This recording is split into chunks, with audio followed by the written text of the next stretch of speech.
Hola, ¿cómo están? Bienvenidos de vuelta. Pues el día de hoy desde el Parque Fundidor en Monterrey les presentamos el tema de gastritis. ¿Por qué? Porque nadie debería vivir con gastritis, con esa acidez, entonces revísense bien en estas épocas. No olviden dejar cualquier duda en los comentarios y empezamos. Veamos entonces qué es la gastritis, esta enfermedad que nos afecta a tantos. La gastritis es básicamente cuando la mucosa, la parte más de adentro de nuestro estómago, la parte más interna, sufre un daño y este daño genera, por supuesto, una respuesta inflamatoria, como ya vimos en el video de inflamación y dolor. Les dejo el enlace aquí arriba. Entonces algo lo daña y entonces esta mucosa se inflama y esta inflamación de la mucosa del estómago también puede afectar al esófago en algunas circunstancias. Por supuesto, si este daño se prolonga por demasiado tiempo, puede llegar a irritar, a generar erosiones, vamos a verlas un poquito más adelante, e incluso puede llegar a presentar sangrado. O sea, puede llegar a ser tanto el daño que se destruyen también los vasos sanguíneos y empezamos a sangrar hacia nuestro estómago. De hecho, el 80% de los sangrados de tubo digestivo, especialmente de tubo digestivo alto, se asocian a la gastritis, principalmente cuando dura mucho tiempo y ya es gastritis crónica. Esto hace que esta enfermedad sea una causa muy común de morbilidad. A muchos nos pasa, muchos tenemos estos síntomas a veces de manera frecuente. El dolor abdominal, podemos tener distensión abdominal, náuseas, diarrea, a veces reflujo, que se nos regresa la comida o que nos arde el esófago.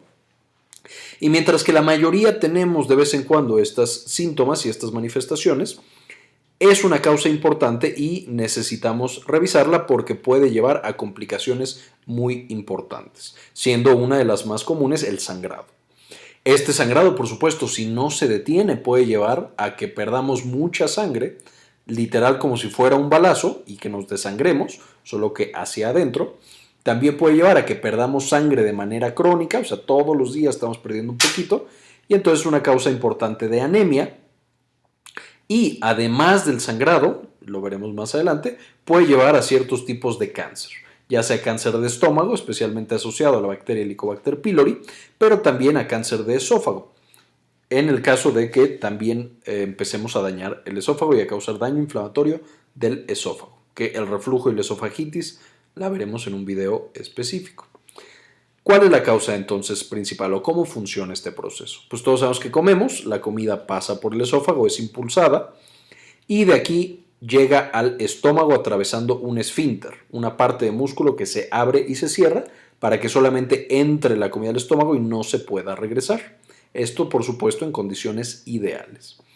Ya que está en el estómago, este se activa y empieza a liberar una gran cantidad de sustancias para digerir estos nutrientes, o sea, que pase de ser una hamburguesa completa a pequeñas proteínas, pequeños carbohidratos y pequeñas grasas que después pasarán al intestino delgado para ser absorbidas y que pasen a la sangre y que las usemos en lo que sea que queramos, y por último que pasen al intestino grueso para convertirse en materia fecal.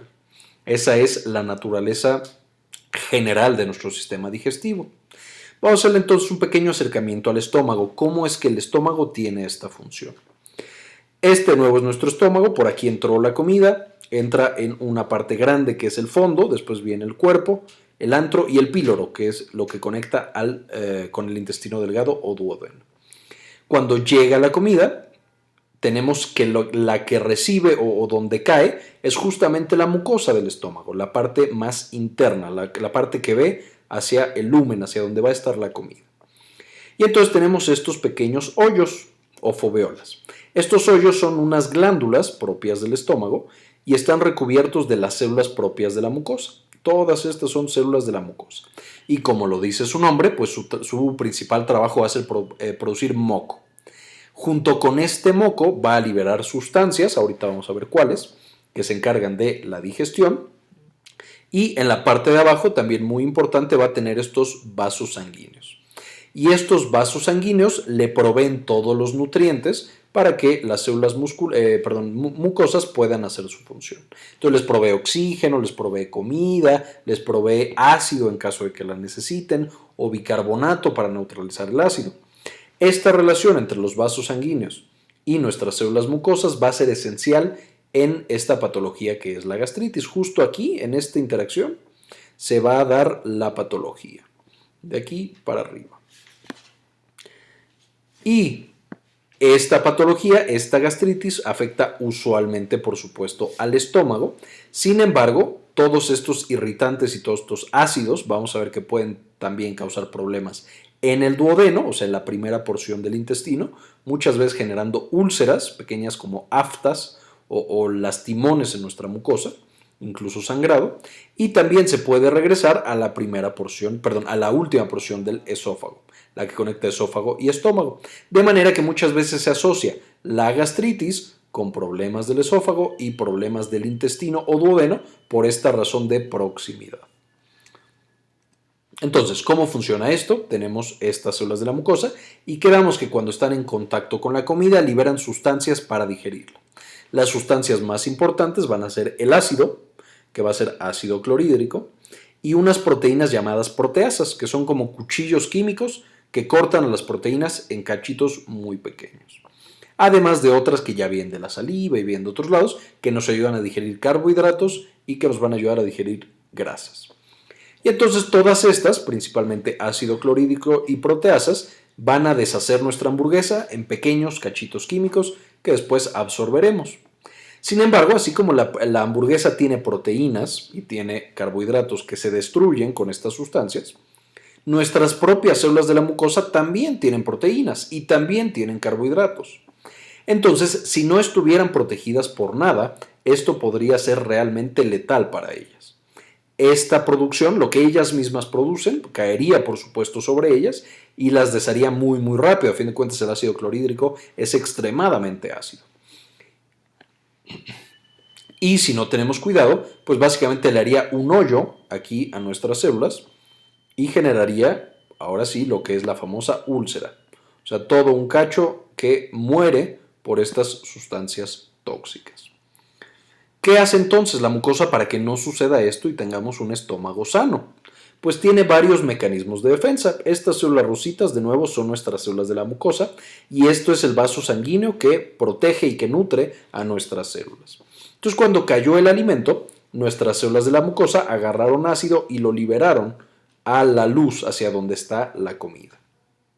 Eso hace que donde está la comida sea extremadamente ácido, tenga un pH de 1.5 o tenga un pH de 2. O sea, muy ácido, si nos lo echamos en la mano, se nos deshace la mano.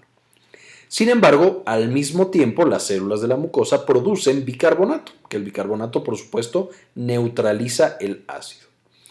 Y entonces, al producir bicarbonato muy cerquita y empujar más lejos el ácido, por supuesto, esto de una manera, lo estoy explicando de manera simplificada, hace que cuando llegue, si nosotros medimos el pH, cerca de nuestras células está en 7, un muy buen pH. Nuestras células normalmente están un poquito más hasta hacia 7.2. Entonces es un pH bastante bueno y por eso las células no mueren.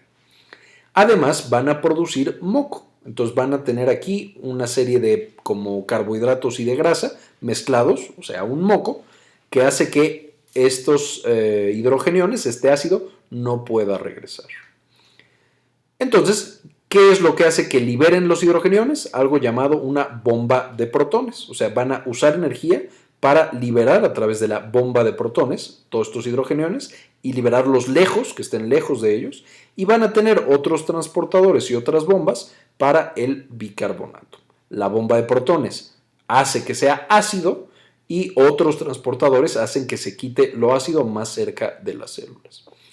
Y si de repente hay demasiado ácido, pues simplemente piden más refuerzos a través de la sangre y les llega más bicarbonato para neutralizar aún más el pH. De nuevo, subrayando lo importante que es esta relación del vaso sanguíneo con las células de la mucosa gástrica. De la misma manera, si necesitan carbohidratos o lípidos, pues su vaso sanguíneo se los da y estas células una vez más producen moco.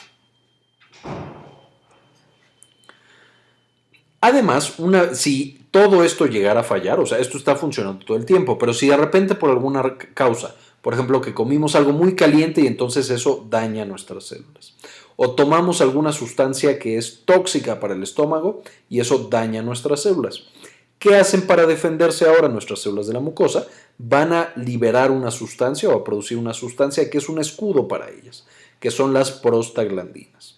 Estas prostaglandinas le avisan entre ellas, ¿saben qué? algo nos está atacando, algo nos está haciendo daño. Eso hace que se inhiba la bomba de protones, por lo tanto es menos ácido el que producen y el que liberan. Estas prostaglandinas también aumentan la cantidad de bicarbonato que van a producir y la cantidad de moco. De nuevo, para que el ácido no llegue hacia ellas o llegue menos. Y por supuesto, si tenemos más bicarbonato y más moco, necesitamos un mayor flujo sanguíneo. Entonces las prostaglandinas llegan al vaso sanguíneo, lo abren y entonces nos llegan más nutrientes y sustancias para aumentar la protección que tienen nuestras células de la mucosa. Esta es la manera general en la cual funciona el estómago. De manera que nuestra mucosa y su integridad va a estar dada por un balance entre las cosas que lo dañan o que tienen el potencial de dañarlo y las cosas que generan protección. Por ejemplo, aquí tendríamos el bicarbonato, el moco y las prostaglandinas, mientras que aquí tendríamos básicamente el ácido. Y en algunas situaciones patológicas acá podríamos tener también algunas otras sustancias como medicamentos, como bilirrubina, como bilis, como algunas bacterias, específicamente el Helicobacter pylori, otras cosas. Y es cuando se rompe este balance y favorecemos el daño, ya tenemos 4 piedritas en vez de una y una, ahí es cuando, por supuesto, el daño es más intenso que la reparación y que la protección y empezamos a tener estos hoyitos en nuestras mucosa, de nuevo una úlcera, o podemos llegar incluso a destruir vasos sanguíneos y ya tener una hemorragia. ¿Cuáles son entonces estas causas que generan daño? De las más comunes son medicamentos, específicamente la aspirina. La aspirina es de las principales causas por las cuales tenemos daño. La aspirina y los antiinflamatorios no esteroideos. ¿Cuál es el mecanismo de daño de estas? ¿Por qué son tan dañinas para el estómago? Uno, son medicamentos directamente ácidos, entonces cuando los tomamos aumenta la acidez. Dos, la aspirina y los antiinflamatorios no esteroideos pueden destruir el moco que protege a nuestras células de la mucosa, o sea, directamente lo tocan y lo deshacen, de manera que ya no funciona tan bien. Entonces, uno, por su propiedad ácida, destruyen el bicarbonato. Dos, por su propiedad destructora del moco, pues destruyen el moco. Y tres, bloquean la síntesis de prostaglandinas. De manera que la mucosa gástrica y el vaso que está abajo quedan completamente destruidos con estos medicamentos. Son muy buenos para quitar la fiebre, para quitar el dolor, pero son muy malos para el estómago. ¿Cuáles son los medicamentos que incluimos aquí? Pues por ejemplo ibuprofeno, naproxeno, diclofenaco, muchos, aspirina, casi todos los que usamos de manera muy frecuente. Hay otros medicamentos, específicamente los esteroides, como los corticoides. También la quimioterapia y otros medicamentos. La segunda causa muy común, una infección que está en muchísimas personas, el Helicobacter pylori. Esta es una bacteria que ha aprendido a vivir dentro de nuestros estómagos. Básicamente se esconde entre las células y tiene varios mecanismos para disminuir la acidez, pero al mismo tiempo la bacteria genera inflamación, porque destruye a las células de nuestra mucosa, llama a células del sistema inmune y entonces arma ahí todo un alboroto, una guerra, y van siendo destruidas estas células. Y de manera importante, el Helicobacter pylori es una causa de cáncer en el estómago. En tercer lugar, el alcohol y otras sustancias, específicamente drogas, pueden llegar a causar esto. La radiación, especialmente cuando lo estamos usando en dosis altas para tratar algún cáncer, por supuesto que puede causar gastritis. Por ejemplo, si estamos tratando el cáncer por Helicobacter pylori con radiación, pues tenemos doble causa para tener gastritis. Por supuesto, si los vasos sanguíneos son dañados, aunque la mucosa en teoría esté bien, pues por supuesto ya no se puede proteger y también tenemos gastritis. Falta de oxígeno o trauma, o sea, los pacientes que están en terapia intensiva, que tienen la presión muy baja o que están muy graves en el hospital, ya solo por estar graves, aunque no tengan nada más, esto es una importante causa de gastritis, de úlceras y de hemorragias del tracto digestivo. Una intoxicación alimentaria, hay muchas bacterias y hay muchas toxinas en los alimentos que pueden causar gastritis y por supuesto el reflujo de bilis. La bilis usualmente llega al duodeno, a la primera porción del intestino delgado. Si por alguna razón se regresa, ya sea que no tenemos bien ese esfínter, o sea el píloro, o tenemos alguna cirugía que facilita que se regrese la bilis, eso también puede causar gastritis importante. Y aquí la tenemos, se va destruyendo la mucosa y va haciendo estas lesiones. Aquí tenemos una úlcera duodenal. Entonces aquí llegó el ácido que estaba en el estómago, llegó a la primera porción del intestino y se ve así, tal cual como un afta en la boca, como si nos hubiéramos pegado con la pasta, con el cepillo de dientes y entonces nos lastimamos la mucosa. Pues se ve exactamente igual y duele muchas veces exactamente igual. Muy, muy intenso, ardoroso, muy feo. Esta es como las primeras fases, esta es una úlcera que va empezando, pero si continuamos, aquí solo hay lesión de la mucosa, pero podemos llegar ya a lastimar los vasos sanguíneos y a tener un sangrado. Si el sangrado es pequeño, a lo mejor no nos damos cuenta y tenemos algunas manifestaciones, tenemos anemia, tenemos mareo, pero no pasa nada más.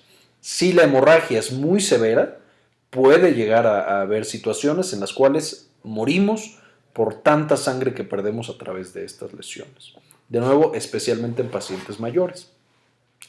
¿Cuáles son las consecuencias entonces? Por supuesto la anemia, la pérdida de volumen por hemorragias importantes. Hay veces que hay tanto hinchazón, tanta inflamación y la sangre se coagula y puede llegar a generar una obstrucción, que se tape especialmente el duodeno, que es mucho más delgadito. Deshidratación, por supuesto. Esta deshidratación y esta pérdida de electrolitos y de todo lo que tenemos puede llevar a que el riñón falle completamente y también en algunas instancias, principalmente cuando la gastritis es por Helicobacter pylori, nos puede llevar a tener un cáncer de estómago y que sea también extremadamente fatal esta circunstancia. ¿A quién le da? Pues por supuesto a las personas que usan antiinflamatorios no esteroideos por mucho tiempo. Una vez más, ketorolaco, metamizol, la aspirina, el ibuprofeno, todos esos medicamentos típicos que compramos en la farmacia cuando nos duele la cabeza, todos causan gastritis por estos mecanismos. El uso de esteroides y quimioterapia, el uso de antiagregantes, por ejemplo el clopidogrel, pero también incluso los antidepresivos, los que inhiben la recaptura de serotonina, pueden generar gastritis y pueden generar un mayor riesgo de hemorragia principalmente. El usar alcohol por mucho tiempo o en dosis altas puede dañar la mucosa directamente. Los adultos mayores son muy susceptibles porque la mucosa ya no tiene tantos mecanismos para protegerse y los vasos sanguíneos ya no se adaptan también al daño. La infección por Helicobacter pylori, una causa muy muy común, de hecho un porcentaje muy elevado de la población tiene esta infección y es muy importante que todos nos revisemos. No la voy a mencionar mucho más porque vamos a hacer un video específico de la infección por Helicobacter pylori. Y ya quedamos también los pacientes graves, los que están hospitalizados, que tienen una cosa muy peligrosa para su vida. Además de lo que les pasó, tienen el riesgo de tener gastritis, de tener una úlcera y de tener una hemorragia en el tracto gastrointestinal debido a esto que nosotros estamos viendo. Ahora, ¿cómo se hace el diagnóstico? Por supuesto, es una persona que tiene los factores de riesgo, o sea, algo de lo que mencionamos en la diapositiva pasada, y hay que hacerle muchas cosas.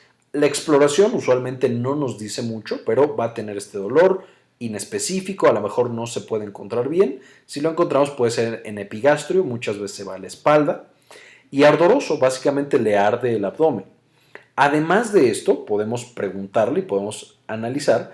Los pacientes que ya tienen un sangrado pueden tener ya sea vómito con sangre o cuando van al baño a evacuar, a obrar, es muy oscuro, justamente por la sangre y por la hemoglobina que tienen en las evacuaciones. Entonces eso es algo que siempre deberíamos preguntarle a estas personas. Oye, cuando vas al baño es muy oscuro, así súper negro, o café muy, muy oscuro. Si nos dicen que sí, ahí ya tenemos que estar preocupados. Le podemos tomar estudios de laboratorio, un hemograma o biometría hemática también se llama, justo para ver cómo está su hemoglobina, que no esté perdiendo sangre. Función hepática y renal para ver de nuevo que estén bien los otros órganos y sangre en evacuaciones por lo mismo que decíamos, para ver si ya está sangrando o no. Hay que descartar otras cosas que puedan dar estas características, este dolor en abdomen, baja la hemoglobina. Una de las más importantes pues, es el embarazo, por supuesto, en personas que estén en la edad y en el género correcto, pero también enfermedad de la vesícula y enfermedad del páncreas. Por eso, de nuevo, es importante no solo decir, pues tengo gastritis. No, hay que revisarse y hay que asegurarse de que no vaya a ser algo más. Por ejemplo, que no esa gastritis sea realmente un embarazo que no nos hemos dado cuenta. Y por supuesto, si es un embarazo, pues no podemos darle los medicamentos. o los mismos medicamentos. Hay que hacerle pruebas para encontrar la bacteria, el Helicobacter pylori. Hay una prueba en heces, una prueba en aliento y una prueba en sangre, siendo las más usadas la prueba en heces y la prueba en aliento, que son fáciles de hacer y hay muchos centros en los cuales se hacen y de manera muy rápida y muy precisa te dicen si tienes la infección y una vez que recibes el tratamiento para erradicar el Helicobacter pylori, te dice si te curaste o no te curaste. Y por último, una endoscopía, que esto es ya para los pacientes más avanzados, pero es meter un tubo por la garganta hasta el estómago y ya que estamos en el estómago vemos cómo está la mucosa y si es necesario tomamos una pequeña muestra para ver qué hay ahí. De hecho, la imagen que les mostré en las diapositivas pasadas, en las que vemos el sangrado y en las que vemos solamente como el afta, tal cual la úlcera, son unas imágenes de endoscopía. Ahora, ¿qué tan grave es? Lo primero que necesitamos saber cuando alguien tiene gastritis es qué tan grave es. Y básicamente la gravedad, lo primero que tenemos que determinar es si está sangrando o no está sangrando. Si no está sangrando, usualmente no es una gastritis grave y no tendría que estar en el hospital. Si sí está sangrando, entonces usualmente sí es una gastritis grave y sí requeriría tratamiento más agresivo y muchas veces incluso hospitalización. Pero como no es tan fácil de determinar, pues entonces se creó una escala que se llama escala de Rockall. Esta escala de Rockall me dice qué tan probable es que esta persona se vaya a complicar por esta gastritis. Se recordarán en el video de neumonía que hicimos hace ya mucho tiempo, les dejo aquí arriba el enlace, que había también una escala para saber si el paciente tiene que estar en hospital o puede ser evaluado y tratado en su casa, la escala CURB 65. Pues esto va a ser igual que el CURB 65, pero se llama Rockall. Entonces nos va dando un score, puede tener 0, 1 o 2 o 3 o más ya que le hacemos una endoscopía. Y son 3 puntos principales. Uno, ¿cuál es la edad de esa persona? Menos de 60, pues es de bajo riesgo. De 60 a 79, pues ya hay más riesgo porque el estómago no se puede defender solito. Y más de 80 años. Este sí ya es mucho más peligroso. 2, si el paciente está o no está en choque. Esto tiene dos sentidos. Uno, si el paciente se chocó por alguna otra razón. Por ejemplo, está en terapia intensiva porque tuvo un infarto. Pues entonces puede estar en choque y el estómago no se puede defender. Esto, por supuesto, hace que sea mucho más probable que se complique y que muera. O 2, puede que el choque sea causado directamente por la gastritis y entonces, por supuesto, es una gastritis mucho más peligrosa. Pero básicamente lo que hacemos para saber si el paciente está en choque o no es qué tan rápido le late el corazón. Puede tener pulso de menos de 100 o de más de 100. Y podemos tener la presión arterial. Si la presión arterial sistólica, o sea, la más alta, es mayor de 100, bueno. Otra vez si es mayor de 100, sigue siendo bueno, por supuesto, aunque aquí ya tiene pulso de más de 100, esto nos preocupa. Y por último, si tiene pulso de más de 100 y presión de menos de 100, ahí ya nos debemos empezar a preocupar, porque fíjate que el corazón ya está perdiendo mucho volumen y ya no puede compensar. Y por último, la comorbilidad. Si el paciente, además de la gastritis, tiene otra enfermedad peligrosa, por supuesto ya tiene un riesgo mucho mayor. ¿Cuáles son estas peligrosas? Que lo lleva a un score de 2 directamente. Pues que tenga insuficiencia cardíaca, que haya tenido infartos, que tenga insuficiencia renal, algún tipo de cáncer, etc. Y después, ya que el médico lo evalúe, pues va a hacer básicamente la endoscopía y nos dará más específicamente cómo está este paciente para saber si está bien, si está mal, qué tan peligroso es esto. Pero de nuevo, para hacer al principio Rockall no necesitamos la endoscopía, solo la edad, qué tal están sus signos vitales y mientras más alterados, pues peor está el paciente y si tiene alguna otra enfermedad. En términos generales, si tiene algún signo vital alterado y si tiene alguna patología, desde diabetes, habría que llevar a ese paciente de manera urgente con un médico para que lo valorara.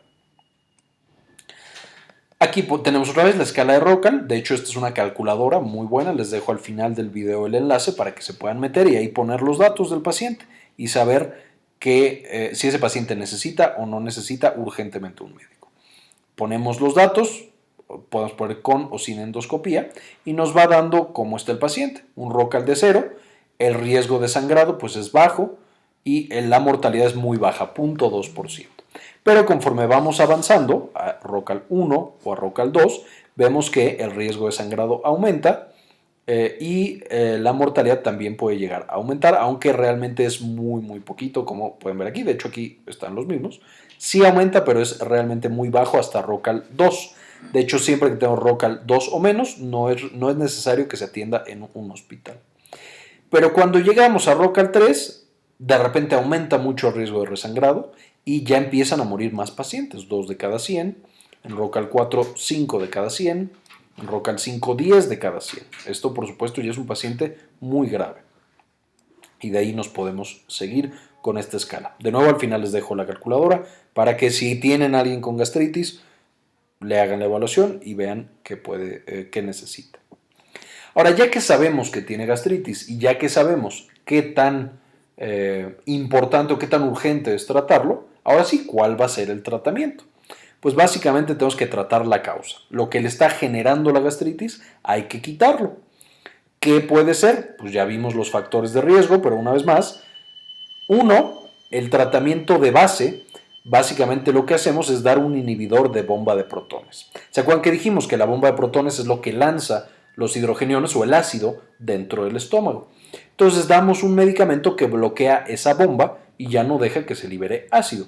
Estos medicamentos son famosos, ni tengo que decir los nombres, pero son cosas como el omeprazol, esomeprazol, lansoprazol, todos esos.